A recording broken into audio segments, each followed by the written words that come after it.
Welcome to Helping Organisations Thrive. Today I have the wonderful Alice Reeves. Good to see you, Alice. Hi, good to see you. Good to be back. Yes, you were on a sort of month or so ago with Rachel, which was good, talking about how to manage difficult relationships within organisations. I was going to tell people a bit more about you to remind them of you. You are a co-founder of Joyfully Different, and you're also a brand and marketing specialist and author of 4 children's books on diversity and inclusion. Yes. And we'll be exploring neurodiversity in the workplace, look at some of the manifestations like ADHD and ways to make your place more friendly, but also looking at the superpowers and how we can sort of bring that out within the workplace. But before we go there, Alice, what do you love about what you do? So what do I love about what I do? So I absolutely love helping people to start and grow their own businesses. And myself as a neurodivergent entrepreneur, I believe that the entrepreneurship is something that so many neurodivergent people are drawn to. It's estimated that between 30 and 40% of entrepreneurs are dyslexic. People with ADHD are 6 to 8 times more likely to start their own business. And as we'll talk about later, for so many people who feel that the world of work just doesn't accommodate them in their full authenticity, their full expression and their needs, entrepreneurship can be such an empowering route for so many neurodivergent people. So I absolutely love helping people start and grow their own businesses through Joyfully Different, just allowing people to really realize their dreams and their potential and follow their passions is something that makes me really passionate and excited. And then the same through my branding and my marketing work. I work with so many fantastic businesses, many business owners who are also neurodivergent to really take their businesses to the next level. So really for me, my biggest passion is helping other people to build businesses that work for them and that allow them to be fully authentic and thrive and just enjoy doing what they do every day. And you're very passionate about it and you're full of life. I can see that there. That's wonderful to see. We are talking about neurodiversity, and I thought we would start our conversation right at the start, almost for you to explain what neurodiversity is, just so everybody's on the sort of same page, and also how that manifests itself within the workplace.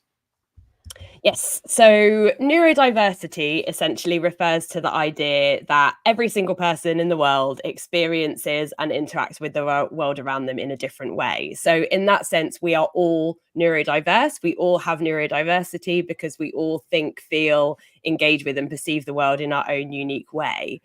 So then on top of that, the next term that's really important to understand is neuronormativity. And neuronormativity refers to essentially the set of standards, societal norms, societal expectations that often the professional world will deem as being the right way to communicate, to behave, to experience things.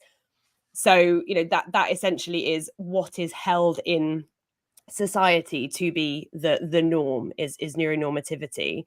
So then you've got people within the spectrum of neurodiversity who would be more neurotypical. Neurotypical is a way of describing someone that essentially adheres to what is generally perceived to be the norm, the normative way of behaving, experiencing the world, communicating. And then you have neurodivergent. Now, neurodivergent is so I've got a very barky dog in the background. Neurodivergent is a way of describing someone that essentially does not adhere to those neuronormative standards. So neurodivergent will be people who identify as autistic, as having ADHD, as having OCD, maybe bipolar, psychosis, dyslexia, dyspraxia, any kind of collection of traits that falls under that neurodivergent umbrella. Sorry, I'm going to go and put my dog out because this is very annoying. 1 second, I'm so sorry.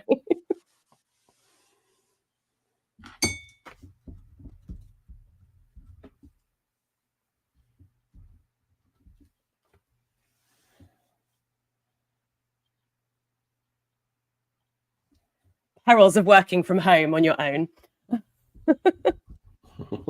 Welcome back. Thank you. Hopefully that made sense. So we're talking about neurodivergent, and as a percentage, I mean, I don't know if this is known within the workplace. Is there a known sort of percentage of people who are neurodivergent or who are known to be neurodivergent? Because some people don't always know they are, do they? So it was estimated previously that it was between 1 to 5% of the population, but I believe now it's estimated that it's around 10 to 15% of the population. So what we're seeing at the moment is that the criteria for how so many people would diagnose those conditions that come under the neurodivergent umbrella, like ADHD, autism, that criteria historically has been based on diagnosing young white boys. And so, as we're gaining more awareness and we're seeing actually things like autism, ADHD don't actually present in women, in people of color, in the way that they present in, for example, young white men, more and more people are being late diagnosed. So, what we're seeing at the moment is this real explosion in diagnosis. And so, we've really got no idea what percentage of the population are, in fact, neurodivergent. And the best analogy I've heard to describe it is if you look at a graph of people who have, you know, identified as left-handed, in the days where children were not allowed to use their left hand in school, where they were forced to write with their right hand, the percentage of people who were left-handed was really, really low. So it goes along the graph like that. Then as soon as people were allowed to write with their left hand, the incidence of left-handedness goes into this absolute exponential growth before it evens out again. So what we're seeing at the moment is we are in this stage of people like myself who were not diagnosed with ADHD until they were 35, because the way that it presented in me as a young girl was not typically recognized by clinicians as being symptomatic of ADHD. So we're in that phase of growth at the moment. So actually, we don't really know how many people are neurodivergent. And if you look up what the estimates are, that number can vary wildly. But even at 10, 15%, that's a significant amount of the population, a significant amount of people in your workplace.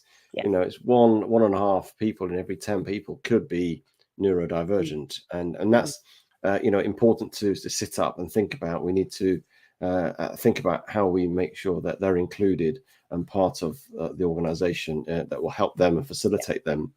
Yeah. And so what are the misconceptions then of neurodivergent people in a professional setting? What are people's misconceptions? So I think a lot of the misconceptions are built on stereotypes. So, for example, lots of people will think about autistic individuals in terms of the media portrayals that we've seen on TV. So, not everyone who's autistic is Sheldon from The Big Bang Theory, for example. And I think, a lot of people will have misconceptions about that, about how autistic people with ADHD should think, feel, and behave.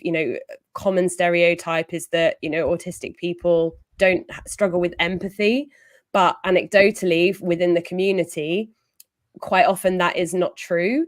The same that autistic people are not sociable. Again, anecdotally within our community, quite often that is not true.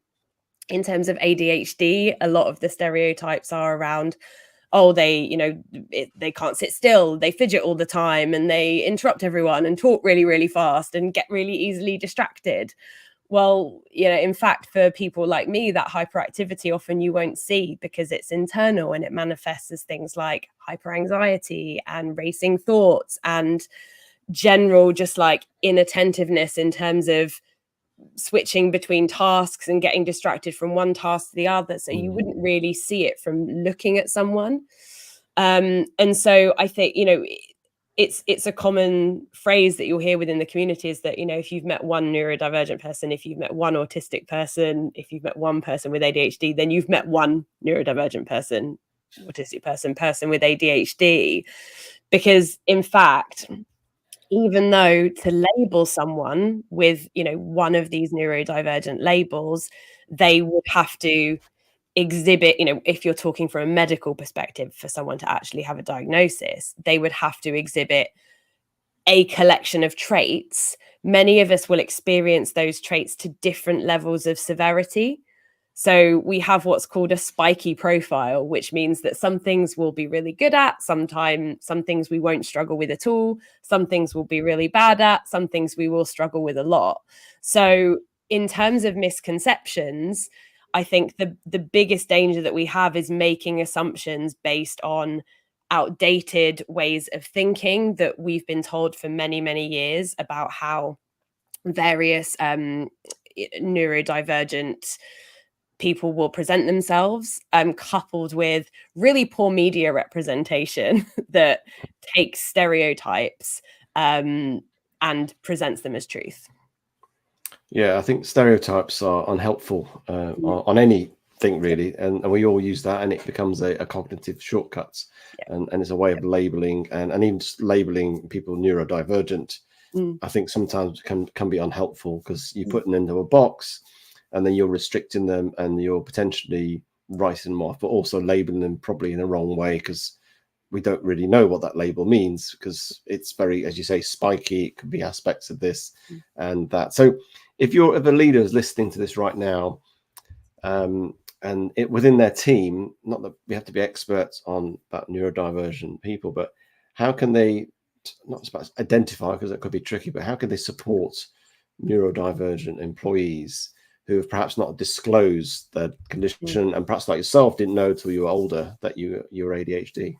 Yeah, I think that's where it's important to, adopt that idea that actually everyone is neurodiverse in some way, whether or not they have a collection of symptoms that means they identify, well, a collection of traits rather. I still fall into this kind of pathological language because it's what we're given, but they will have a collection of, whether or not they have a collection of traits, whether or not they have adopted a label that falls under the neurodivergent umbrella. So whether or not they identify as autistic, having ADHD, dyslexic, dyspraxic, what is the most important thing is that getting into that mindset of actually every single person is an individual. And because every single person is an individual, collectively, you will always have a team of neurodiverse individuals who will have their own preferred ways of communicating, of working. And so the way that you as a leader will get the most from your team, no matter whether they identify as neurotypical, neurodivergent, is to really take the time to understand, what are their needs, what are their preferred communication methods, what are their preferred ways of working, what do they worry about, what do they struggle with, what are the needs that they need to have met in order to do their best work. Is it weekly one-to-ones, or is that actually their idea of a nightmare and they'd rather be left alone? Is it that they would prefer to have things written down rather than have a phone call or a meeting? Is it that they would actually prefer to work 12 till 8 instead of 9 till 5 because that's better for how their natural rhythms are? Is it that they would prefer to do 3 long days in a week rather than work 5 shorter days? And so it's about having that constant dialogue where your team is able to come to you and say, actually, if I could work in this way, it would be better for me.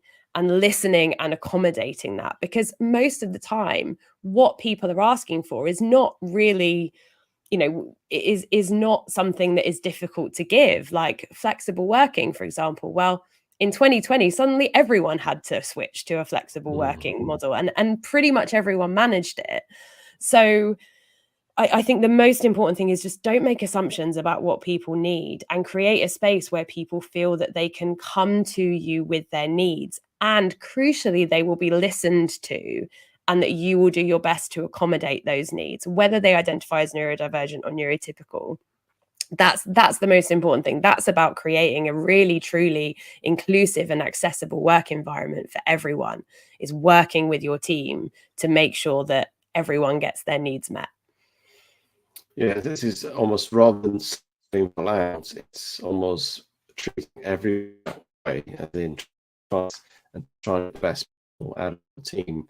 And I think that's where you feel you can take a step out, you can challenge, you can learn different things, you can challenge the norm of ways of working, flexible working, and I suppose create an environment where your team can genuinely feel that. And that comes through over time, but also role modeling that yourself in terms of how you operate as well. What other things can an organization do to create that inclusivity with, focusing on neuro sort of divergent here, but that place that will make people feel included, but also belong within an organization? Yeah, so the first step that I always recommend is education and awareness. So this is about investing in education and awareness for all of your employees, not just training your leadership team up in inclusion and hoping that it'll trickle its way down. So bringing in people like lived experience experts to deliver training, to talk from a perspective of being a neurodivergent employee, and really making sure that everyone understands, why they might be being asked to make certain accommodations. Another thing that employers can be aware of is something called the Access to Work scheme, which supports employees to access funding within the workplace to provide reasonable adjustments. So that's neurodivergent and disabled employees, anyone that has additional needs. So just having that awareness of, what are the best ways to help your employees, and making sure that everyone is educated within, about neurodivergence is a really key step. The next thing I mentioned is that being willing to accommodate. So really listening to your employees and offering things that are requested, like flexible working. So choosing start and end times, working remotely, leaving early. Like when I worked in organizations, the number of days I would have off sick where I wasn't sick, I was just feeling too overwhelmed to go into the office because I just didn't want to be around people. I was, struggling with my energy levels, and I knew that just the commute would wipe me out. Whereas if I could just sit and work at home, I could do a full day's work. And the number of times I was told no, this was way pre-pandemic, but something like that can make such a difference in terms of allowing your employees to continue engaging in their workplace and delivering work on their own terms in a way where they don't feel like, because they can't physically come to an office, they have to take a sick day. Giving people control of their environment as well. If you have got people in an office, letting people choose where they sit. If I was ever told I had to sit under an air conditioning unit, the noise and the cold used to drive me absolutely mad. Offering quiet spaces as well, providing noise cancelling headphones. So just allowing people to be engaging in the work environment in a way that feels comfortable to them. Allowing people to take breaks, move around during the day, move around in meetings, use fidget toys and play with things like, elastic bands, blue tack. They're always my favorite things to fidget with, to help me concentrate. Not demanding cameras on in meetings as well. If people are feeling really overwhelmed, struggling to make eye contact, if there's no need to force someone to sit and have a camera on in a meeting, then, there's that makes it accessible. Things like providing agendas in advance of meetings, so everyone knows what they're there for and they can make the necessary preparations. Not making big changes as well without consulting everyone. So, I once worked in an office where we came back on a Monday and they'd moved all of our desks around and they'd moved everyone's seating without telling us. And a few of us neurodivergent people freaked out, and we were saying this is not okay. And everyone was like, we just move your seats around. What's the big deal? And actually that was really, really destabilizing and really quite upsetting for a couple of people. So, things like that, being willing to make those accommodations, that dialogue, that communication, constantly taking feedback from your employees around what they need and listening to them. Another thing that I used to come up against a lot is really being aware of ableism and, using inclusive language. And this comes back to that awareness and education piece. So, I've heard people say things like, oh, she's crazy if someone struggles to regulate their emotions, or, they're sloppy, or they just don't pay attention if they're missing spelling mistakes. Well, if they're dyslexic or they have ADHD, that could just be a real struggle that needs support. They're not sloppy. It's not that they don't care. People labeling people as disrespectful if they interrupt or if they fidget in meetings, can be, is something where if we don't have that awareness, if we don't have that education in place, it's really easy for people to jump to conclusions and make assumptions. Whereas once we realize that everyone communicates in a different way, and the way one person behaves doesn't necessarily mean what we think it means, we can be so much more accommodating, and communication improves, and we aren't as quick to label people. I was going to say that all what you were saying there, all those examples you gave, which some people could say, well, that's just annoying, isn't it? Why are they getting so upset about that? Why are they fussing about that? Without that educational piece, that's how it's perceived, and that's important. How do we balance the, I suppose, accommodating people, but making sure we get a job done and organization piece, and that people taking advantage, I should say. I'm not saying people do, but just how do we balance that? Because it's a tightrope sometimes in this situation.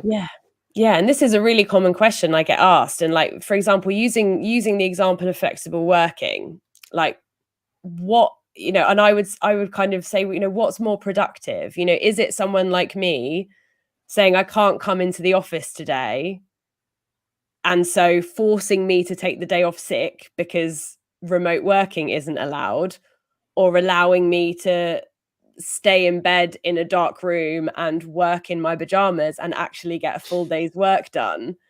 Like, I would say the latter is an accommodation, and also means I'm getting my job done and I'm more likely to get my job done. Whereas if I'm forced to go into the office on a day where I'm struggling with sensory issues and I'm feeling overwhelmed and I feel like I might burst into tears if someone speaks to me, I'm going to be way less productive in the office than I would be being left alone.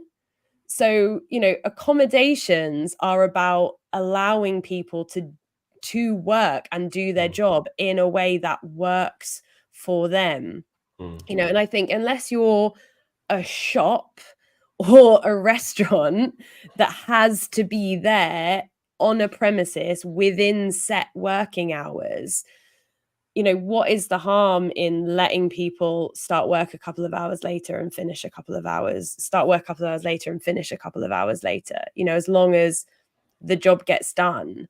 I've run my own business for 7.5 years. I am so productive, so much more productive than I was working in an office, because if I wake up on a random Wednesday and I'm like, I just can't today, I'm too distracted, I can't focus, I can take that day off and get my work done at a slower pace over the weekend.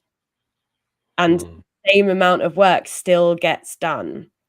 And so, I think that's the mindset shift that's needed, that actually these accommodations are about enabling people to actually be more present in their roles, be happier in their roles, be more productive. Not that I think our worth should be defined by our productivity, but if you're working in the capitalist corporate world, then productivity is an important measure. But you are never, ever going to get the best from your employees if you are continually forcing them every day to work in a way that they struggle with, that saps their energy. It's so much better to make accommodations. And if you're making and if you're allowing everyone to work that way, then everyone wins. Accessible workplaces, inclusive workplaces aren't just about accommodating neurodivergent and disabled people. They're about making work better for everyone, because everyone is free to ask for the accommodations that they need. That's fantastic. And it goes back to not being measured for how many hours you're in the office or how long you've worked on a project, but the results you achieve. And you're in your own business, you're paid, and from your clients is the results that you give to them, or the stuff you create for them, not how long it took you. It took you an hour, it took you 10 hours. It didn't really matter. What the result is, then that's all they're paying you for.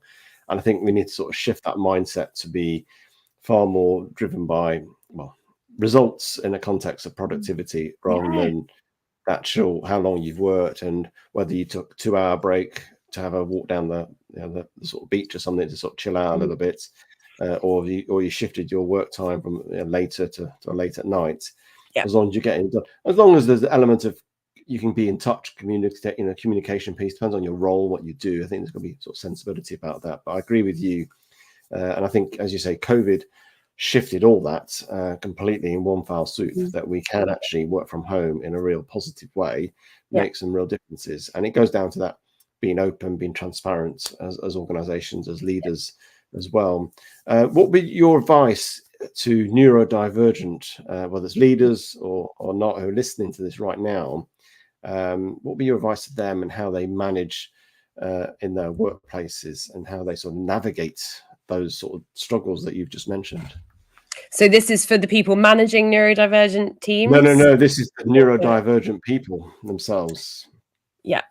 I would say that it's really hard, because if you're working in a company where you are trying to advocate for yourself and you're not being heard and you're not being accommodated, it can feel like there is, nothing you can do. So I would say that if you are coming up against that, if you are coming up against asking for accommodations and them not being met, then going and speaking to the HR department and just letting them know, I think, is a first step. Because if you're not being listened to, it's really important that you actually put the processes in place that are there to protect you. So, as a neurodivergent person, you are protected under the Equality Act. You do have the right to ask for reasonable adjustments and accommodations, and your HR person will help you with that.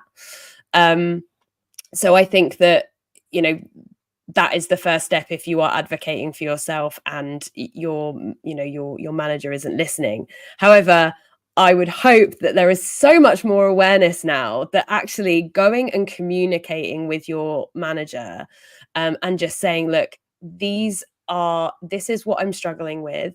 These are what my needs are, going with solutions, not just presenting problems and saying, I can't do this, I can't do that, but, really doing that self-advocacy and being brave, because it does take bravery to ask for what you need. It can be a really scary thing to say, actually, I want to change my working hours, or actually, I would like to, for it to be okay for me to have fidget toys or move around in meetings, or, I would like to work from home X days a week because it would really help me. That can be really, really scary, but I would say definitely advocate for yourself, definitely have those conversations, definitely make suggestions around, like I say, speaking to your HR department, suggesting that the organization does get someone in to talk about neurodiversity, to talk about neurodivergence to the rest of the team, so that everyone understands and everyone gets it. Because when there is awareness in an organization of what makes an inclusive workplace, so, for example, taking communication as an example, like accommodating different communication styles, whether, that's verbal, in having meetings and conversations, visual, presenting stuff in pictures and diagrams, making sure you write stuff, providing that really concise instruction where you're breaking down tasks, into easy to follow steps. If you're advocating for yourself and you're saying, actually, I really need complex things drawn out for me so that I can get my head around them, or I need larger tasks broken down into smaller steps and support with putting, getting those step-by-step processes in to help me learn, or please, can you upgrade your Zoom so that I can have closed captions on meetings because they help me concentrate. That, yes, you're advocating for yourself, but that's also making stuff better for everyone.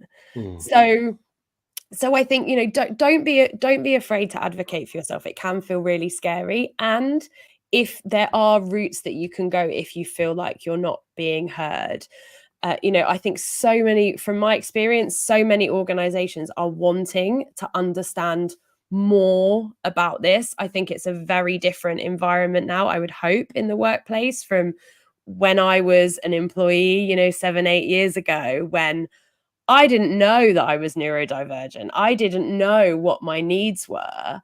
all I knew is that I was really, really struggling and nobody seemed to be willing to help me. And that was such a lonely place to be.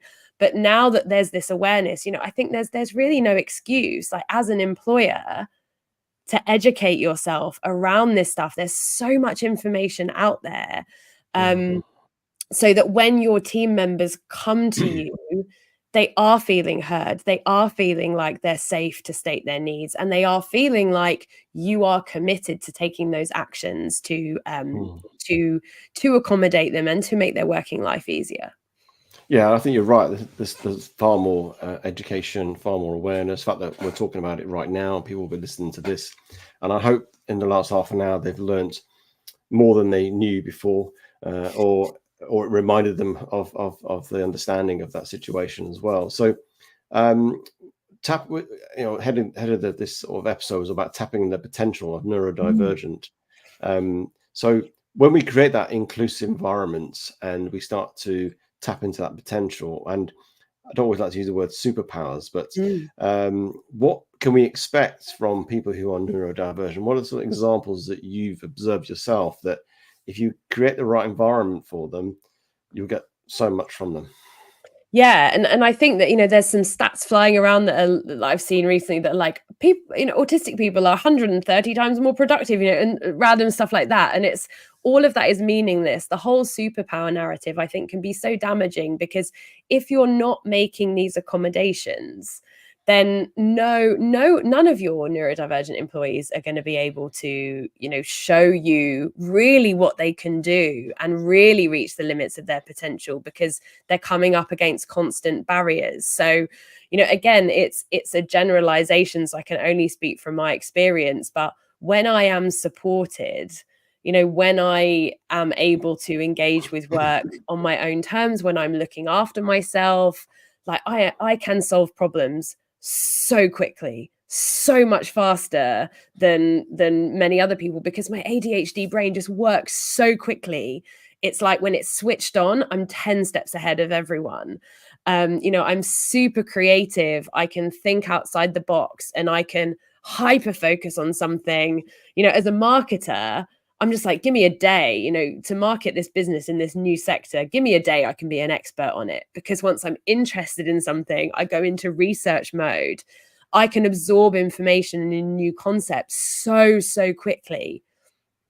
But then by the same token, if I am not being supported by having briefs given to me in a way that I need, if I am not able to have the space to ask the questions I need to ask to get the job done, if I am not able to be left alone to just do my job without interruptions, without people, interrupting me, without feeling like I'm in an office and I'm being pulled in different directions, like you will never ever get my full potential out of me.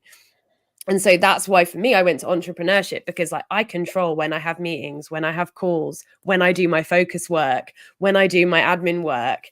And so that works really well for me. And I think in organizations, the more you can allow your neurodivergent employees to set their own schedules, as long as that work gets done, the more you will see them thriving within organizations. Because like this is about creating environments where employees can thrive. Like no one is going to unlock their potential from a space of survival mode. It's like Maslow's hierarchy of needs, right? You need the base of the pyramid in place if you're going to get to the good stuff at the top. If you're going to get to creativity and self-actualization, like you need to feel like your basic needs are being met from a sense of communication, belonging, safety. So, for organizations really wanting to create a space for their neurodivergent employees to thrive, it is about creating that space of safety where people can ask for their needs and get their needs met. Then you can think, right, now that everyone is feeling great and feeling heard and seen and understood and like they belong, like that's how to get the great stuff out of everyone. And we've almost gone full circle, and it's that approach, isn't it? If you want to grow your business, you're going to have to think about how can I untap the potential of everybody. And that's going to be in different ways, as you say, in different environments, different approaches, different communication styles, different ways of working. And creating that more fluidity to your organization will untap not just for neurodivergent, but for everybody. And I think the premise of all this is have that almost sense of purpose about how can I unlock the potential in my organizations, what are the ways of doing that, and start from there, and then start to just then build out, and whether that's including diversity inclusion training or education or whatever it may be, or how to coach people, unlock people, how to create better environments. I think that's the approach. I've really enjoyed this episode with you, Alice. It's been really good to learn more about that, and a very short potted version of what you can probably expand upon, I'm sure. If people want to connect with you or get in touch with you, what's the best way of doing that, Alice? The best way to do that is through Joyfully Different. So if you search Joyfully Different on LinkedIn or search my name on LinkedIn, LinkedIn's a great way to get in touch with me. Or we are at Joyfully Different UK on Instagram. And our website is joyfullydifferent.co, which has links to all of the different things that we do and ways to get involved if you are a neurodivergent person yourself with entrepreneurial intentions. Fantastic. Well, thank you for your time today, Alice. Well, thank you, Julian, for having me back.